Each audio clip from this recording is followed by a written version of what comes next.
نحمده ونستعينه ونستغفره ونؤمن به ونتوكل عليه ونعوذ بالله من شرور أنفسنا من سيئات أعمالنا من يهده الله فلا مضل له ومن يضلل فلا هادي له ونشهد أن لا إله إلا الله وأشهد أن محمدا عبده ورسوله أما بعد قال الله تبارك وتعالى في القرآن المجيد والفرقان الحميد لن ينال الله لحومها ولا دماؤها ولكن يناله التقوى صدق الله مولانا العظيم. اللہ تبارک و تعالیٰ کا بے بہا احسان و کرم ہے کہ اللہ تبارک و تعالیٰ نے ہمیں یہ عید سعید عنایت فرمائی. نہیں تو اس کائنات کے اندر بہت ساری ایسی مخلوقات ہیں، بہت سارے ایسے لوگ ہیں جس کے کچھ آزار ہے جو اس عید میں شریک نہیں ہو سکے ہیں. یہ اللہ تبارک و تعالیٰ کا بہت بڑا کرم ہے، اس کی جتنے بھی شکر گزاری کی جائے کم ہے. آج ہم لوگ یہاں دو گانا ادا کرنے کے لیے حاضر ہیں اور یہ عید قربانی ہے اور یہ مہینے کے اعتبار سے سال کا آخری مہینہ چل رہا ہے. سال کا آخری مہینہ خود احتسابی کا ہوتا ہے کہ ہم اپنے آپ کا احتساب کریں کہ ہم نے پورے سال زندگی کس طریقے سے گزاری ہے، سال میں کون کون سے اعمال کیے ہیں، کس طریقے سے زندگی گزاری ہے. یہ خود احتسابی کا بھی مہینہ ہے اور سال کے جس مہینے کی جو ابتدا ہے محرم الحرام سے ہے اس میں بھی قربانی ہے اور سال کا جو مہینہ ختم ہے ذی الحجہ اس میں بھی قربانی ہے. پہلے مہینے کی جو ابتدا ہوتی ہے اس میں آل رسول نے اس دین کی بقا کے لیے قربانی دی تھی اور سال کا جو ختم ہے وہ اللہ کی رضا کے لیے حضرت ابراہیم علیہ السلام نے قربانی دی تھی. گویا کہ اسلامی مہینے کی ابتدا بھی قربانی سے ہے اور اسلامی مہینے کا اختتام بھی قربانی سے ہے. قربانی ہے کہ یہ اللہ سے قریب ہونے کا ذریعہ ہے اور ہر وہ کام جس کے ذریعے ہم اللہ کا تقرب حاصل کریں، اللہ کی رضا حاصل کریں، وہ تمام کی تمام چیزیں قربانی کہلاتی ہے. حضرت ابراہیم علیہ السلام نے صرف اپنے بیٹے کی قربانی نہیں دی. اللہ تبارک و تعالیٰ نے جس لحاظ پر جس طریقے سے قربانی مانگی ہر وہ قربانی دیتے چلے گئے اور اس کا مقصد صرف اور صرف اللہ کی رضا تھی تاکہ اللہ راضی ہو جائے. اور ہماری زندگی گزارنے کا مقصد ہی یہی ہے کہ اللہ کے بتائے ہوئے راستے پر، اللہ کے بتائے ہوئے طریقوں پر ہم زندگی گزاریں تاکہ اللہ راضی ہو جائے. حضرت ابراہیم علیہ السلام نے اللہ کی رضا کے لیے ماں باپ کے گھر کو چھوڑا، اپنی بیوی بال بچے کو بیابان آبوں کے وادی میں چھوڑا، پھر اللہ کی رضا کے خاطر اپنے بیٹے کی قربانی دی. ہم آپ اللہ کی رضا کے لیے صرف جانوروں کی قربانی کا بس نہیں بلکہ اپنے اندر جو برائیاں پنپ رہی ہے ان کو بھی ختم کر اس کی بھی قربانی دیجیے.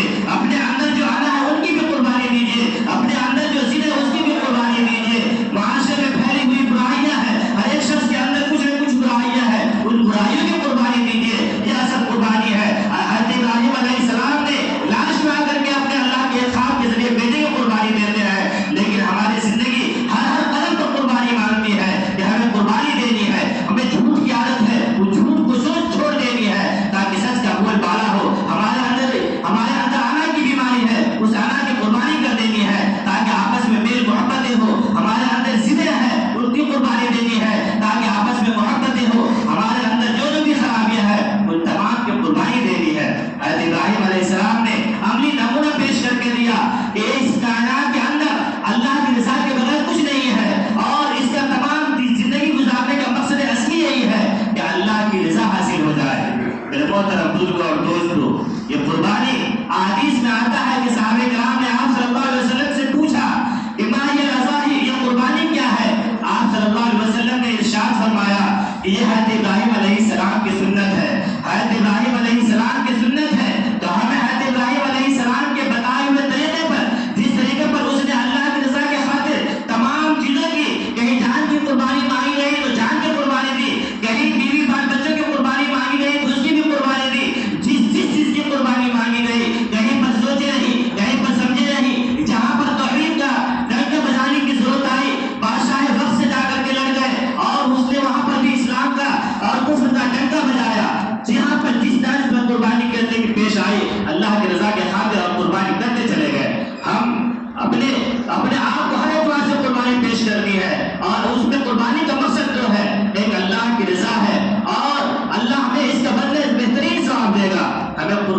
کرنی ہے تو اخلاص کے ساتھ. اخلاص کے بھی 3 درجے ہیں. اخلاص کا سب سے اعلیٰ درجہ یہ ہے کہ اس میں دکھاوے کا ذرہ برابر بھی کوئی شائبہ نہیں ہو. ہم اپنے دکھاوے کے خاطر مہنگے سے مہنگے جانور خریدتے ہیں, ہم دکھاوے کے خاطر برسر عام قربانی کر رہے ہیں, یہ اس کا سب سے اعلیٰ درجہ ہے. لیکن یہ اس کے اخلاص اس اعتبار سے بھی کرے گا تو اللہ تبارک و تعالیٰ اس کو 10 گنا ثواب دے گا. فَلَهُ مِثْلُ أَجْرِ أَمْثَالِهَا, جو بھی کوئی نیک عمل کرتا ہے اللہ تبارک و تعالیٰ اس کو 10 گنا ثواب دیتا ہے. اور اس کا سب سے اعلیٰ درجہ یہ ہے کہ جو اللہ کی رضا کے خاطر, کسی کے دکھاوے کی خاطر نہ ہو, چھپ چھپا کر کے وہ اس اعمال کو اللہ اور اس کے علاوہ کوئی نہ جانتا ہو, یہ سب سے اعلیٰ کوالٹی ہے. اللہ تبارک و تعالیٰ اس میں کتنا ثواب دیں گے تو کسی بندے کو اس کا اندازہ نہیں ہے. میرے محترم بزرگوں دوستو, ابھی ہم جس حالات سے گزر رہے ہیں, ابھی ہمارے جو ملکی حالات ہے, یہ ہمارے اوپر ہر ایک شخص کی نگاہیں ٹکی ہوئی ہے. ہر ایک شخص کی نگاہیں ہیں اس وجہ سے کہ ان الدین عند اللہ الاسلام, کہ اللہ اس کے نزدیک, اللہ کے نزدیک سب سے بڑا دین اسلام ہے. اور اہل اسلام پر, ایمان والوں پر سب کی نگاہیں ٹکی ہوئی ہے. ان کے کردار پر, ان کے افعال پر, ان کے اٹھنے بیٹھنے پر, اس کے چلنے پھرنے پر, اس کے عید و تہوار پر سب کی نگاہیں ٹکی ہوئی ہے. یہ عید مناتا ہے تو کس طریقے سے مناتا ہے, یہ تہوار مناتا ہے تو کس طریقے پر مناتا ہے.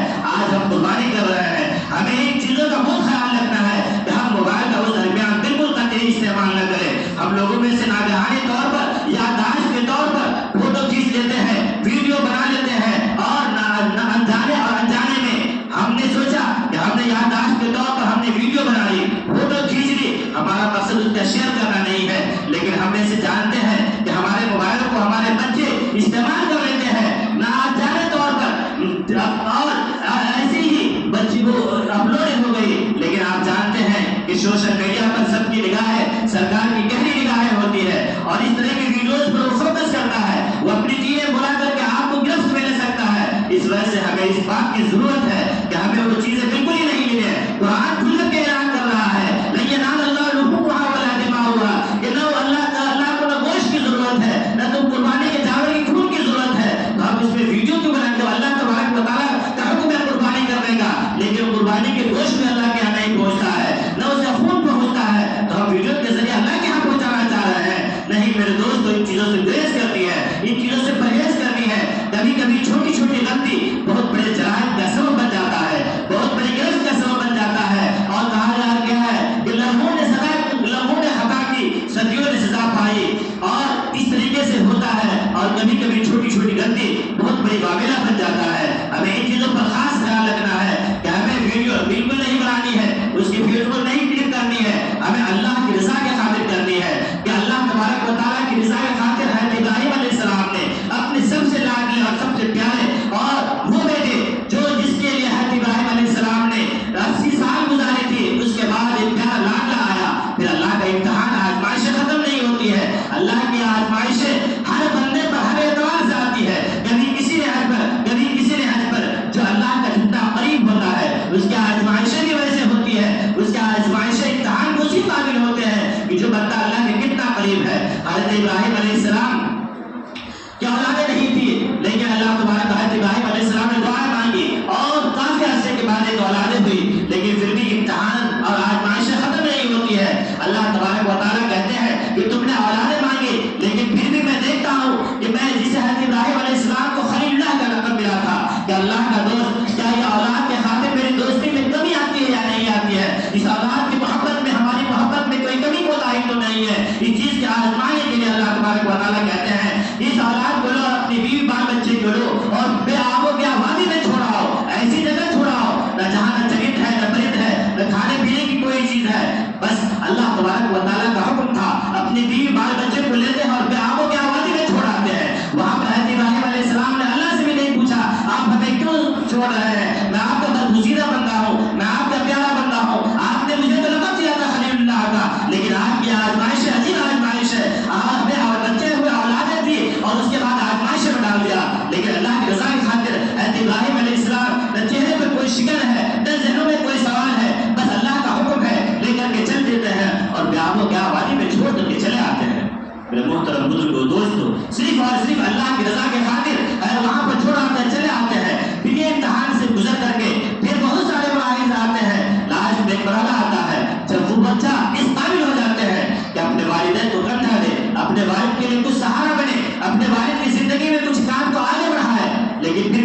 کا سلسلہ ختم نہیں ہوتا. حضرت ابراہیم علیہ السلام خواب میں دیکھتے ہیں کہ میں تمہیں ذبح کر رہا ہوں اللہ کے راستے میں.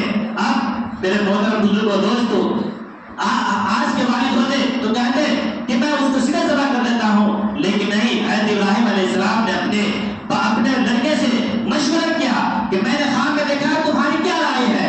لیکن وہ بھی نبی کے بیٹے تھے، ان کے پرورش کرنے والے ماں اور باپ دونوں نیک تھے، ماں اور باپ دونوں نیک تھے. اس بچے کا جواب ایسا ہے جو آپ نے خواب میں دیکھا ہے کل گزریے، انشاءاللہ مجھے صبر کرنے والوں میں سے پائیں گے. میرے محترم بزرگوں دوستو، ایسا جواب دینے والا نیک ماں باپ ہی کا اولاد ہو سکتی ہے، لیکن ہم جب بچوں کی تربیت نہیں کریں گے تو اس طرح کی جواب ہمیں سننے کو نہیں ملے گا. بالآخر دونوں میں مکالمہ ہوتا ہے، باتیں ہوتی ہیں کہ میں نے یہ خواب دیکھی تو میں اس کے لیے کیا رائے ہے. وہ کہتے ہیں جو آپ نے خواب میں دیکھا اللہ کا حکم ہے آپ کل گزریے، انشاءاللہ مجھے صبر کرنے والوں میں سے پائیں گے. بالآخر حضرت ابراہیم علیہ السلام اپنے بیٹے کو اللہ کے راہ میں قربانی کرنے کے لیے تیار ہو جاتے ہیں اور ان کو بنا سوار کر کے ان کو اپنے ہاتھ سے تیار کر کے ہاتھ میں جو اوزار ہوتے ہیں وہ ساری چیزیں لے کر کے مذبح کی طرف چل پڑتے ہیں اور جہاں پر ذبح کرے وہاں کے لیے چلتے ہیں. راستے میں شیطان آتا ہے. میرے محترم بزرگوں دوستو، آپ کوئی بھی عمل کریں گے شیطان آپ کو بتلائے گا، شیطان آپ کو بہکائے گا، شیطان اس کے نقصانات کو بتائے گا اور اس کے فوائد کو نہیں بتائے گا. وقت کے حضرت ابراہیم خلیل اللہ ہے، لیکن وہ اللہ کے راستے میں اپنے بیٹے کو ذبح کرنے کے لیے لے جا رہا ہے، لیکن شیطان وہاں پر بھی حضرت ابراہیم علیہ السلام کو ورگلاتے ہیں، بہکاتے ہیں کہ بھلا خواب کے ذریعے کوئی باپ اپنے بیٹے کو اللہ کے راہ میں قربان کر دے گا. لیکن وقت کے نبی ہے، وہ سمجھ جاتے ہیں کہ یہ ایسا مشورہ دینے والا کوئی خیر خواہ نہیں ہے، بلکہ یہ ہمارا دشمن ہی ہو سکتا ہے. وہاں پر جہاں پر شیطان بہکاتے ہیں، چند کنکری لے کر اس شیطان کو مارتے ہیں، پھر آگے جاتے پھر شیطان بہکاتے ہیں، وہاں پر بھی چند کنکری لے کر اس شیطان کو مارتے ہیں، جسی کو آج حاجی رفیع جماعت کہتے ہیں. اور اس جگہ پر آج پلریں بنا دی گئی ہے. جس جگہ پر حضرت ابراہیم علیہ السلام نے شیطان کو کنکری مارا تھا وہ جگہ آج بھی موجود ہے کہ جس جگہ پر مارا تھا اسے آج رفیع جماعت کہتے ہیں. میرے محترم بزرگوں دوستو، اس مہینے میں ایک عبادت اور ہے، ایک تو قربانی کی عبادت ہے، ایک عبادت حج ہے. اللہ تبارک و تعالیٰ نے جسے دیا ہے حج کرے. حج کی تمام گناہوں کو اس طریقے سے دھو دیتا ہے جس طریقے سے بچہ ماں کے پیٹ سے پیدا ہوتا ہے اور گناہوں سے مبرہ اور منزہ ہوتا ہے، ایسی ہی حج تمام گناہوں کو دھو دیتا ہے. اللہ نے جسے دولت سے نوازا ہے، اللہ نے جسے جسم کی اس کا اندر صلاحیت دی ہے، مال و دولت دی ہے، ہمیں جا کر کے حج کرنی چاہیے. حج میں کیا ہے؟ حضرت ابراہیم علیہ السلام اور حضرت اسماعیل علیہ السلام حضرت حاضر کی جو ادائیں اس ماحول میں آیا تھا وہ ساری ادائیں وہاں پر بہترین طور پر آپ دیکھ سکتے ہیں کہ حضرت حاضر نے حضرت اسماعیل علیہ السلام کو ایک جگہ چھوڑ کر کے پانی کی تلاش میں کس طرح دوڑتی ہے. آج حاجی کے بھی وہی عمل ہے کہ حضرت آج سے بہت زمانہ پہلے حضرت حاضر دوڑی تھی، وہی عمل آج بھی حاجی کرتے ہیں. میرے محترم بزرگوں دوستو، ہمیں غور کرنے کا مقام ہے کہ ہم اپنے اندر جو بھی کام کریں اخلاص اور خلوص اور للہیت کے ساتھ کریں اور اپنی اللہ کی رضا کے لیے کریں. ہم اپنے تہواروں کو غیروں کی طرح تہوار نہ بنائیں اور ہم اپنی عید کو غیروں کی عید کی طرح نہ منائیں. غیروں کی عید میں نہ خدا کا خوف ہے، نہ ظاہری کسی چیز کا خوف ہے، نہ اسے مرنے کا ڈر ہے. اس کا ایمان ہے کہ ہم یہی ہیں، یہی مریں گے، ختم ہو جائیں گے. لیکن مسلمانوں کی عید میں اور غیروں کی عید میں بہت ساری چیزوں کا فرق ہے. ہم دیکھیں گے کہ مسلمانوں کی عید میں عبودیت کا اظہار ہے، غیروں کی عید میں معصیت کی بھرمار ہے. مسلمانوں کی عید میں اخوت و ہمدردی ہے، اس کے عید میں تہوار میں کوئی اخوت و ہمدردی نہیں، کوئی آپس میں محبت نہیں. یہ مسلمانوں کا عید ہے کہ مسلمان اللہ تبارک و تعالیٰ نے اہل ایمان کے لیے ہر چیز کی ایک لمٹ متعین کر دی ہے کہ خوشی ہے اور خوشی کا موقع ہے تو خوشی تمہیں کس حد تک منانی ہے، غم ہے تو غم کس تک کے منانی ہے. یہ اللہ کے پیارے حبیب محمد رسول اللہ صلی اللہ علیہ وسلم نے اور قرآن نے ہمیں ان تمام چیزوں کی لمٹ متعین کر دی ہے. اگر تم خوش ہو تو غیروں کی طرح شراب میں اور جگرے میں مست نہیں ہو جاؤ. اگر تم خوش ہو تو غیروں کی طرح تہوار میں رنگینیاں نہیں بناؤ. اگر تمہارے پاس خوشی ہے تو جا کر کے اپنے بندوں اپنے غریب بندوں کو دیکھو. اگر تمہارے اندر خوشی ہے تو جا کر کے اپنے سے محتاجوں کو دیکھو. یہ ہمارا عید اور تہوار ہمیں یہ عمل دیتا ہے، ہمیں غیروں کی طرح عمل نہیں کرنی ہے. میرے محترم بزرگوں اور دوستوں، یہ قربانی کا عمل اپنے اندر جو برائی ہے تمام چیزوں کی قربانی دینی ہے. اس کے بعد میرے محترم بزرگوں اور دوستوں، قربانی ہم دکھاوے کے لیے نہ کریں، اللہ کی رضا جوئی کے لیے کریں. اور قربانی اپنے معاشرے میں، اپنے اڑوس پڑوس میں، اپنے محلے میں دیکھیں کہ جس کے یہاں قربانی نہیں ہوئی ہے جو محتاج ہے، وہ لاچار ہے، سب سے پہلے اس کے پرسان حال کرے۔ اس وجہ کر کہ آپ صلی اللہ علیہ وسلم نے عیدگاہ جانے سے پہلے عیدگاہ جاتے ہوئے ایک یتیم بچے کو دیکھا تھا، اسے اپنے عید میں شریک کرنے کے لیے لیا ہے تاکہ عید کے دن کوئی غمگین نہ ہو، کسی کے چہرے پر مایوسی نہ ہو، کسی کے چہرے پر آپس مردگی نہ ہو۔ اس چیز کو آقا مدنی صلی اللہ علیہ وسلم نے دور کی ہے، اور ہمیں عید کے موقع پر بھی وہی عمل اپنانی ہے جو آپ صلی اللہ علیہ وسلم نے اپنایا تھا۔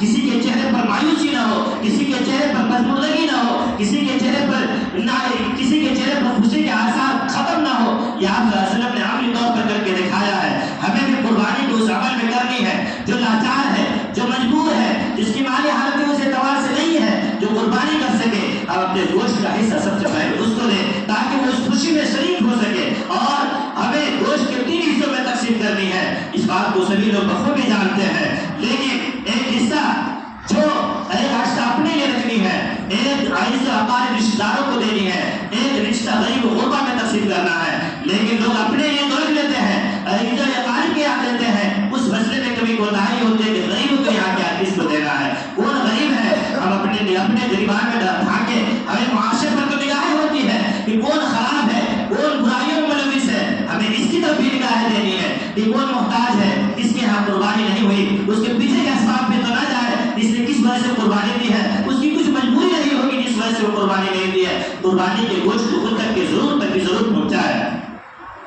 ان تک کی ضرورت بھی ضرور پہنچائے تاکہ اللہ تبارک و تعالی ہمارے اس خلوص کو جو ابراہیم علیہ السلام نے جس جذبے کے ساتھ قربانی کی تھی، اسی جذبے کے ساتھ ہمیں قربانی کرنے کی توفیق عطا فرمائے۔ اور اللہ تبارک و تعالیٰ سے دعا کریں کہ یہ ہم عید کے موقع سے جو خوشی مناتے ہیں، وہ خوشی ہمیں اللہ کی عبدیت کے اظہار کے ساتھ منانی ہے، اور عیش و عشرت اور بہت سارے لوگ عید کی خوشی اس طریقے سے مناتے ہیں جسے بیان کرنے کے قابل نہیں ہے۔ وہ غیروں کے نہج پر، غیروں کے طریقے پر، غیروں کے اقوال کے مطابق عید کی خوشی مناتے ہیں، اور اپنی خوشی میں وہ ساری چیزیں شامل کر لیتے ہیں جو بیان کے قابل نہیں ہے۔ ہمیں عید کی خوشی منانی ہے، اپنی بیوی بال بچوں کے ساتھ منائے، دوست احباب کے ساتھ منائے، اور وہ حرکتیں نہ کرے جو کسی بھی اعتبار سے پسندیدہ نہیں ہے، نہ شریعت کے اعتبار سے پسندیدہ ہے، نہ معاشرتی اعتبار سے پسندیدہ ہے، نہ اخلاقی اعتبار سے پسندیدہ ہے، جو ہر اعتبار سے ہمیں تنزلی کی جانب لے جائے گا۔ کچھ لوگ اس خوشی پر شراب کو بہت زیادہ استعمال کرتے ہیں، اور شراب کی نظر میں لگ کرنے کے لیے کچھ ایسی جگہ کا سفر کرتے ہیں جو نہ بیان قابل ہے۔ میرے نوجوان دوستو، اللہ تبارک و تعالیٰ نے اگر آپ کے پاس مال دولت دی ہے، یہ اللہ کی دی ہوئی نعمتیں ہیں، خدا وحدہ لا شریک لہ ہر چیز پر قادر مطلق ہے، جو دینا جانتے ہیں وہ لینا جانتے ہیں، وہ اس چیز پر قادر ہے جس کائنات کے اندر اللہ کے حکم کے بغیر درخت کا ایک پتا بھی نہیں گر سکتا ہے۔ وہ آپ کو اسی خوشی میں مست و مدد کر کے، اور وہیں پر آپ کی روح بھی فنا ہو سکتی ہے، وہیں پر آپ جاں بحق بھی ہو سکتے ہیں۔ اس وجہ کر یا اس سے پہلے بھی قوموں پر اللہ تبارک و تعالیٰ نے قوم نوح پر وہ عیش و عشرت میں بہت غرق تھے، لیکن اللہ کا جب گرفت آئی، اللہ کا جب عذاب آیا، پوری کی پوری بستی کو اللہ تبارک و تعالیٰ نے پلٹ دیا، نیچے کے لوگ اوپر پلٹ دیا، اور وہ آج بھی عذاب قدرت بنا ہوا ہے۔ وہی خدا تو آج بھی ہے۔ اگر ہم عیش و عشرت میں ڈوب گئے، شراب اور نشے میں لت ہو گئے، عید کی خوشی ہے، ہم دوست احباب کے ساتھ شامل ہو گئے، خدا ہمیں اسی وقت گرفت بھی کر سکتا ہے، خدا کسی وقت موت بھی دے سکتا ہے، خدا ہمارے جسم سے روح بھی نکال سکتا ہے۔ ہمیں ان چیزوں پہ غور کرنی ہے، ہمیں ان چیزوں پر سوچنی ہے۔ اس وجہ سے آپ کے پیچھے معاشرہ ہے، سماج ہے، آپ کے بیوی بال بچے ہیں، اور یہ سارے آپ کے نہ ہونے کی وجہ سے آپ کے بچے یتیم ہو جائیں گے، انہیں اپنے بچوں کا بھی خیال رکھنا ہے۔ یہ میرے محترم بزرگوں دوستوں، ہمیں خود احتسابی کرنی ہے، ہمیں اپنے آپ کو سوچنا ہے کہ ہم کس کے ماننے والے ہیں۔ ہمارا مذہب اسلام ہے، ہمارے نبی محمد رسول اللہ صلی اللہ علیہ وسلم ہے۔ آپ صلی اللہ علیہ وسلم کا عمل ہر قدم پر بتائے ہوئے طریقے پر، کسی شاعر نے کیا خوب کہا ہے، خلاف پیغمبر قدم جو بھی اٹھائے گا، خلاف پیغمبر قدم جو بھی اٹھائے گا، کبھی منزل نہ پائے گا، کبھی راستہ نہ پائے گا۔ ہمیں منزل بھی پانی ہے، ہمیں دنیا میں بھی کامیابی اور کامرانی حاصل کرنی ہے، اور آخرت میں بھی کامیابی اور کامرانی حاصل کرنی ہے، تو ہمیں اللہ کے بتائے ہوئے راستے کے مطابق ہر ایک عمل کرنی ہے، اور اللہ کے بتائے ہوئے طریقے کے خلاف کریں گے، اللہ اور شریعت کے خلاف کریں گے، طبیعت کے مطابق کریں گے، تو ہمیں یہاں بھی کامیابی نہیں ملے گی، اور آخرت میں بھی کامیابی نہیں ملے گی۔ یہاں کی کامیابی یہ ہے کہ ہمارا اولاد نیک اور صالح ہو جائے، یہاں کی کامیابی یہ ہے کہ آپ کی زندگی میں چین و سکون حاصل ہو، یہاں کی کامیابی یہ ہے، آخرت کی کامیابی یہ ہے کہ اللہ کی رضا نصیب ہو جائے اور ہمیں جنت نصیب ہو جائے۔ میرے محترم بزرگوں دوستو، اللہ تبارک و تعالیٰ سے دعا کریں کہ ہم تمام لوگ عید بخیر عافیت کے ساتھ گزار دیں اور تمام لوگوں کو میرے جانب سے عید الاضحیٰ مبارک ہو۔ وآخر دعوانا الحمدللہ۔